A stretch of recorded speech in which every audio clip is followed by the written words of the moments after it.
el Centro Apostólico Altar de Jehová de Eclesía presenta lo mejor del trigo. Conduce Lourdes Bravo de Villar.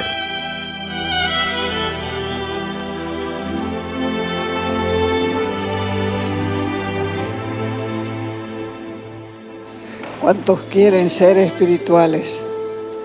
Todos queremos ser espirituales, pero a veces no sabemos pedir como conviene o no entendemos lo que significa realmente espiritual.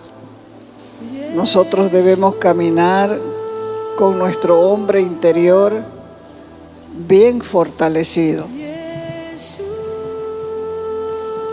porque si no, a la más leve situación, al más leve problema, no vamos a poder salir. Y vamos a comenzar inclusive a hablar en contra de Dios y decir: Dios me falló, no me contestó. ¿Cuántas veces te habrá hablado Dios y nunca te diste cuenta que te habló? Porque tu hombre interior no ha sido enseñado, no ha sido ministrado. Para eso se necesita la Escritura. Vamos al libro de Efesios capítulo 3, verso 13, que dice: por lo cual, está hablándole Pablo, pido que no desmayéis a causa de mis tribulaciones por vosotros. Parece una oración rara, pero lo que está haciendo Pablo aquí es viendo que los demás, cuando uno se enferma o tiene problemas, comienzan a pensar que Dios lo está disciplinando y jalándole las orejas y que no lo deja respirar. Por eso Pablo les escribió a los Efesios y les dijo: por lo cual pido que no desmayéis a causa de mis tribulaciones por vosotros. Porque generalmente las tribulaciones vienen por causa de que la gente no nace de nuevo, ni nunca termina de nacer. Y cada vez peca y hace lo mismo, y cada vez peca y hace lo mismo. Y entonces las tribulaciones al corazón vienen porque hay que engendrarlos de nuevo en el Evangelio. Todo creyente se define como espiritual y todos queremos ser espirituales. Pero la mayoría no sabe lo que involucra ser realmente un ser espiritual. Por eso, cuando se pregunta: ¿cuántos quieren ser espirituales? Amén, amén, todos queremos. ¿Cuántos quieren ser prósperos? Amén, amén, todos queremos. Ninguna de las dos cosas se puede hacer sin disciplina. Para ser prósperos tienes que trabajar más. Para trabajar y tu dinero sea decente. Y para ser espiritual tienes que trabajar con disciplina y leyendo la Escritura y aprendiendo las cosas de Dios para poder crecer también. Para cuando tengas problemas ya sepas a quién acudir. Pero no muchos saben de lo que estoy hablando. Pero Dios quiere que les hable acerca de eso precisamente para que haya un mover en nuestra fe, haya un nuevo mover en nuestra relación con Dios, haya un nuevo entendimiento para que nosotros podamos avanzar. Basta ya de estar en el mismo lugar años, precisamente porque no quiere nadie tomar la responsabilidad de reeducar su propia vida. ¿Para qué queremos ser más espirituales? ¿Para qué?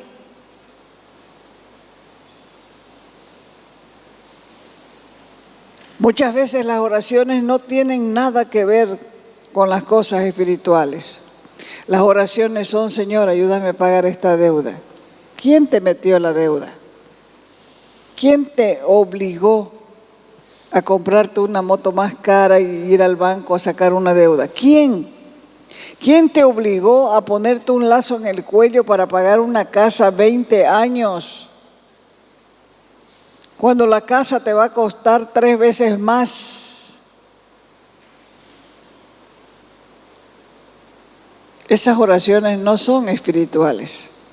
Esas oraciones son humanas, son carnales, pero de espirituales no tienen nada. Sin embargo, Dios quiere que nosotros seamos espirituales. ¿Por qué razón? Porque Él ha vivificado nuestro espíritu para que no seamos carnales o para que dejemos de ser carnales y nos volvamos espirituales. Cuando Pablo estaba preso, él les escribió a los efesios y les dijo: les pido que ustedes no desmayen a causa de mis tribulaciones por ustedes. Pablo sabía que cuando el creyente está en dificultades, lo primero que hacemos es pensar mal. Lo primero. Pensamos que está mal, que cometió algún pecado o que Dios lo está castigando.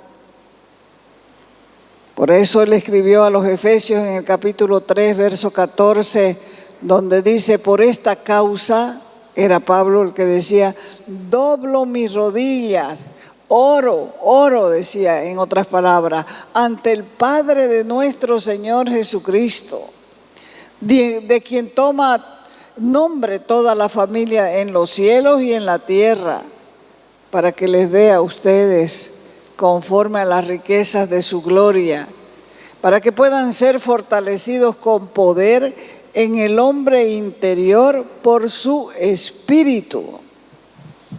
No es normal que un cristiano se levante y haga esa oración.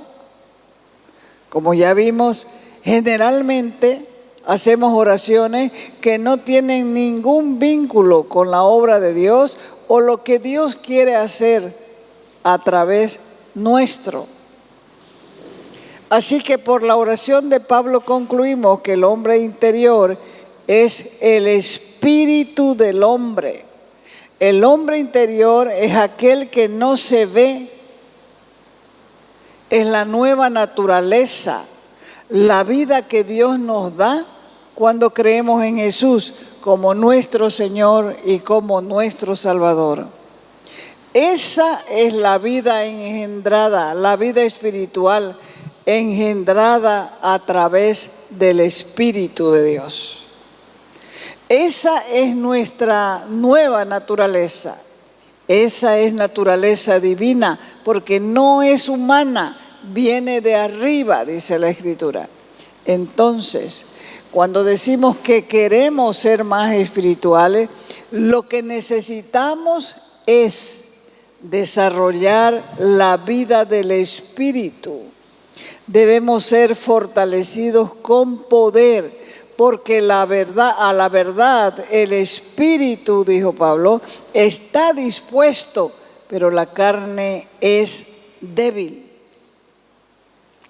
Jesús mencionó que la carne era débil y sin embargo al decir que el espíritu está preparado, está revelando que el espíritu de una persona es capaz de resistir cualquier tentación a la que se enfrenta. Pero quiere decir que si la carne es tentada, entonces la persona sabe que mentir es pecado, pero va a mentir. Sabe que no ser sincero es pecado, pero va a ser insincero. Pero si el espíritu está crecida, la persona no va a mentir, la persona va a ser sincera, o por último la persona va a callar para no meter vulgarmente, como decimos, la pata.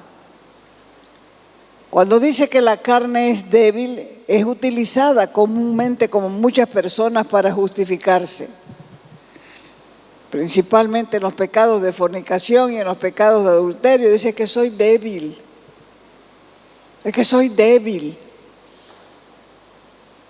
porque ellos no quieren resistir las tentaciones que se le presentan en sus vidas. Pero esa tentación para fornicación y esa tentación para adulterio la sufren todas las personas, y no solamente cuando son jóvenes, toda su vida. Pero si uno pone un límite, de ese límite no pasará. Así que como justificación por el hecho de que ellos no quieren resistirse a las tentaciones que la vida les presenta, lo que no entienden es que esta falta de resistencia no está relacionada con la carne. No es la carne la que se va a defender, sino la clase de espíritu que tenemos. Recuerden a Daniel, dice la Escritura que Daniel tenía un espíritu superior. Y ese espíritu superior es el mismo que Dios ha puesto en nuestro espíritu para que nosotros podamos vencer la carne.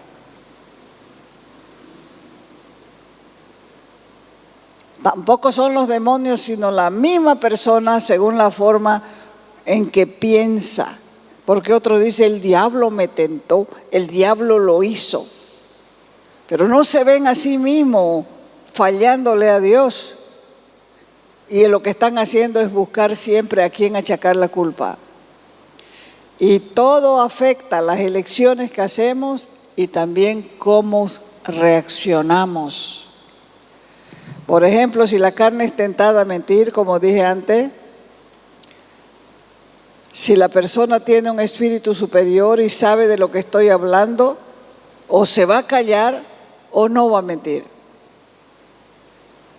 Por eso fue también que el Señor dijo que el espíritu es el que da vida y la carne para nada aprovecha. Las palabras, dijo él, que yo les he hablado son espíritu y son vida. Juan 6:63. Esto quiere decir que su palabra produce vida. Y cuando el Espíritu de Dios se revela al espíritu de la persona, entonces es que se puede conocer a las personas espirituales. ¿Recuerdan a Gedeón? Él se veía un miserable, porque cada vez que venían los madianitas a su tierra, él estaba escondido. Él estaba sufriendo porque los madianitas venían a robarse su trabajo. Hasta que el hombre dejó de verse pequeño cuando permitió que la palabra de Dios entrara en su interior. Y cuando él permitió que la palabra de Dios entrara en su interior, se acabó el miedo, se acabó la inferioridad. Salió de su escondite y fue lleno de coraje para vencer en una batalla humanamente imposible con 300 soldados para enfrentar a 185,000 hombres. Porque el mayor peligro sucede cuando nosotros recibimos un nuevo corazón. Cuando tenemos ese nuevo corazón, dejamos de estar llorando por migajas. Y comenzamos a ver al Dios de lo imposible actuar, a pesar de las circunstancias, a pesar de lo que diga cualquier médico, a pesar de lo que diga cualquier persona. Entonces nosotros podemos pararnos en la verdad, porque nuestro espíritu se ha fortalecido en nuestro ser interior. Hoy podemos pedirle a Dios que nos fortalezca con el poder de su Espíritu. Porque lo que siempre estamos pidiendo es la llenura del Espíritu sin entender realmente lo que necesitamos. En realidad, no necesitamos que el Espíritu Santo nos llene más, sino que nuestro espíritu sea fortalecido con poder en nuestro espíritu humano. ¿Para qué Dios nos da vida espiritual? Para que el hombre pueda estar en comunión con nosotros, porque la vida espiritual es como un río, es un continuo fluir. Jesús dijo que los que creerían en Él, en su nombre, de su interior correrían ríos de agua viva. Este texto todo el mundo lo sabe. Lo que no sabe es fluir. Lo que no sabe es dejar al Espíritu Santo que fluya en el ser interior para que la carne sea controlada y nosotros podamos ver lo peor, pero sin embargo esperar lo que Dios va a hacer.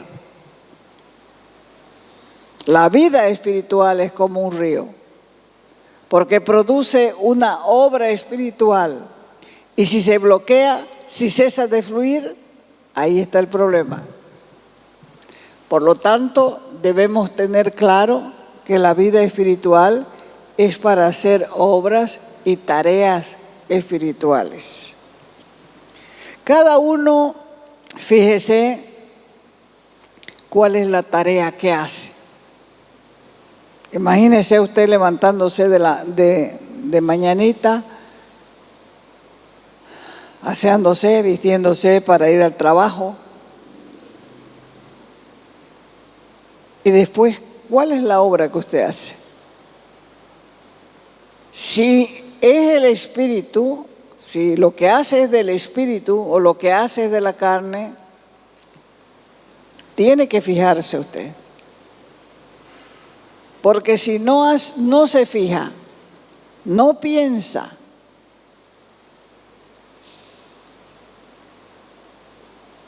es inútil que usted le esté pidiendo a Dios ser más espiritual cuando usted no hace la parte que le toca. ¿Cuál es la parte que nos toca? Leer la Escritura.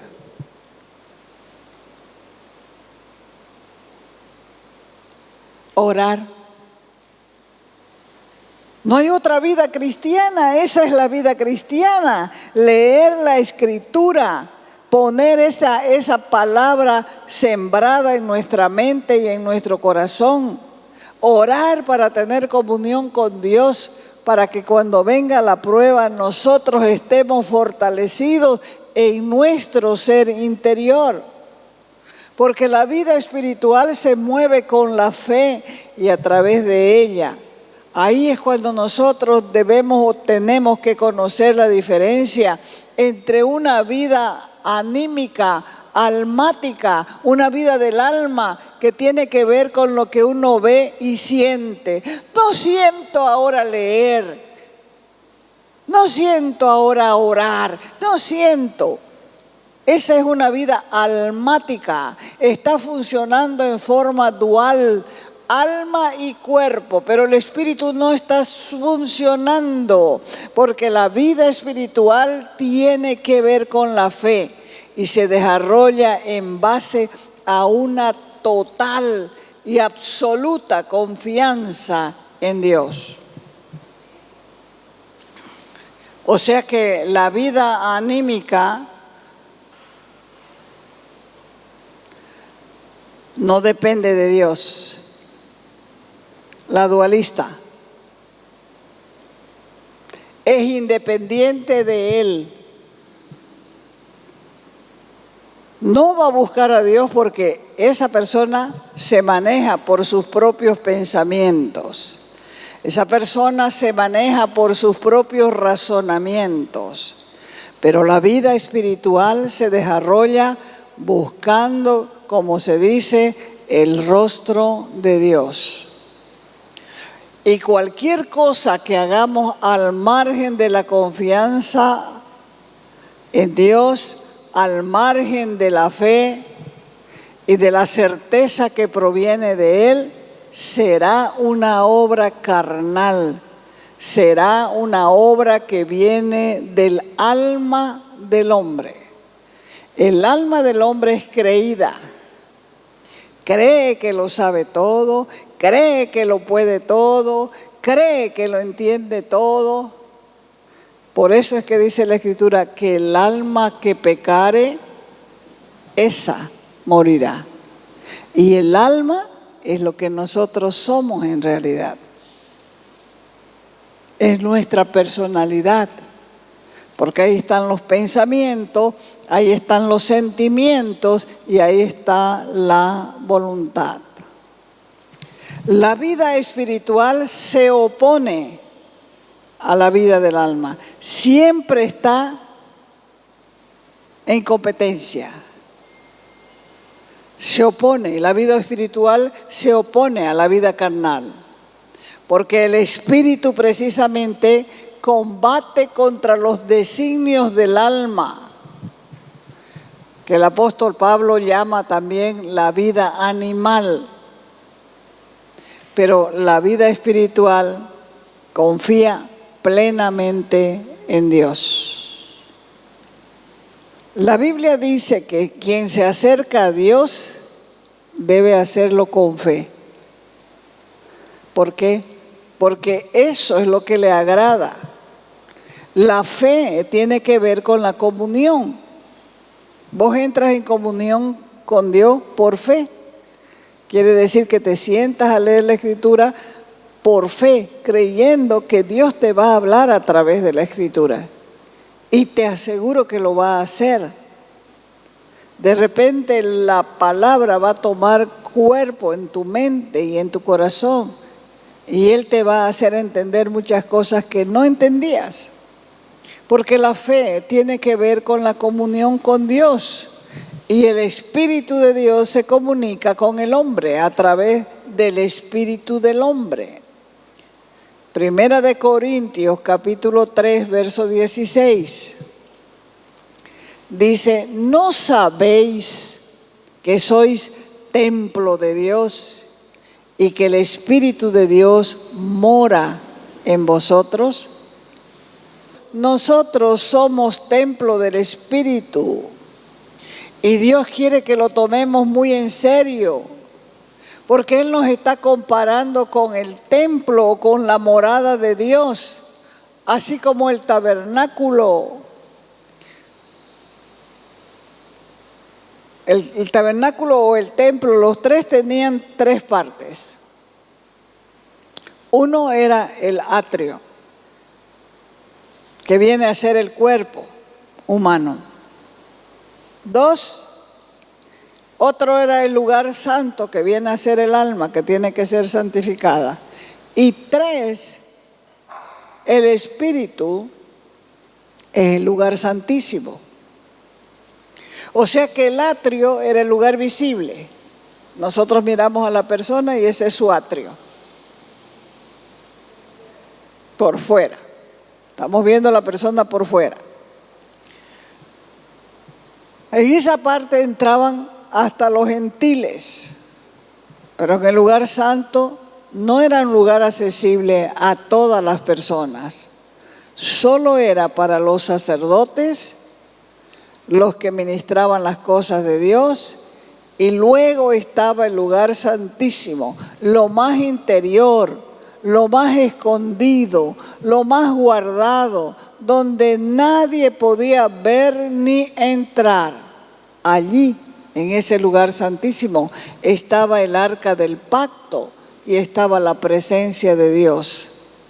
Del mismo modo, nosotros los seres humanos tenemos un cuerpo que se convierte en el atrio. La gente nos mira, ya sabe que ese es el atrio. La gente se enamora del atrio, por eso muchos fracasan. ¿Qué quiere decir eso? Que se enamoran de lo físico. Pero ese atrio tiene un lugar más interior, que es el alma. Ese es el lugar santo. Eso es lo que tiene que santificarse, el alma. Porque el alma que pecare, esa morirá. Cuando dice morirá, es la muerte física primero. Y si esa alma no se compone, es la muerte eterna, que es la segunda muerte. Pero el lugar santísimo, nuestro espíritu, donde está el Espíritu de Dios, nadie podía entrar. Nadie podía entrar. Y todas estas cosas se aceptan y se reciben por fe. Y a medida que nosotros caminamos en estas cosas, vamos renovando nuestra mente, nuestros pensamientos, y aprendemos a conocer que Dios habla. Entonces, ¿dónde vive el Espíritu de Dios en el ser humano? En el Espíritu. Por eso es que mucha gente dice, los cristianos no pueden tener demonios. ¿Pueden o no pueden? Pueden. Recuerden que Jesús le dijo a Pedro, apártate de mí, Satanás, que me eres tropiezo. ¿Cuándo fue eso? Cuando le dijo, ay, Señor, no puedes ir a la cruz. Eso, no. Así que el Señor Jesús le dijo, apártate de mí, Satanás, que me eres tropiezo. Y ya era apóstol. Ya era apóstol. Entonces el Espíritu de Dios habita en el espíritu del hombre. ¿Y sabe qué? Dios es espíritu. Por eso odia tanto la idolatría, porque no podemos comparar un espíritu con una masa de yeso. Dios es espíritu, dice la Escritura, y los que le adoran en espíritu y en verdad es necesario que adoren. Entonces, ¿por dónde Él nos va a dirigir? De las tres áreas, el cuerpo, el alma y el espíritu. Por el espíritu. La dirección de Él viene por el espíritu, porque Él vive en el espíritu del hombre, pero es el espíritu del hombre regenerado. Y los otros siguen en su alma y en su carne. Son almáticos. Por eso el apóstol Pablo decía, quien se une al Señor, un espíritu es con Él. El Señor no habita en el alma, porque en el alma hay muchos pensamientos, en el alma hay muchos deseos sucios, en el alma hay mucha codicia, mucha envidia.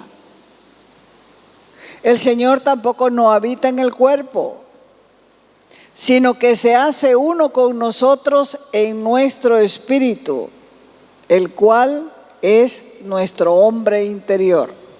Cuando la Escritura habla del hombre interior, está hablando del espíritu, donde el Espíritu de Dios vive. Entonces, ¿dónde debemos buscar a Dios? En nuestro interior. Así que esa oración, baja Dios, baja, o venga tu espíritu, en realidad no tiene sentido, porque ya Él está ¿dónde? En nosotros. El buscar en nuestro interior no es para cualquiera, sino para los nacidos de nuevo, los nacidos por el Espíritu, para que la carne no se salga con la suya. Por eso es que tenemos que pedirle a Dios, como el apóstol Pablo, el ser fortalecidos con poder en nuestro hombre interior por el Espíritu. Esta oración nos va a llevar a tener un espíritu fuerte y también a hacer las obras de Dios. Porque si queremos la manifestación del Espíritu en nuestras vidas, entonces necesitamos tener un espíritu fortalecido en el Señor. Yo creo que Dios va a levantar intercesores y guerreros fuertes, con el espíritu fuerte en su ser interior. Yo creo que Dios está llamando a algunos y los está probando para ser un guerrero de élite. Tienen otro tipo de entrenamiento, ¿no es cierto? No es el mismo entrenamiento común de las personas. Es otro entrenamiento y empieza con la disciplina. Te van a decir miles de cosas, pero vos sabés que te estás entrenando para ser un guerrero de élite, para poder escuchar a Dios, para ser uno más que vencedor. Te invitamos a nuestras reuniones los días viernes y sábado a las 6 de la tarde. Los domingos a las 10 de la mañana y a las 6 de la tarde. Calle Nicolás Suárez, esquina Félix Pinto.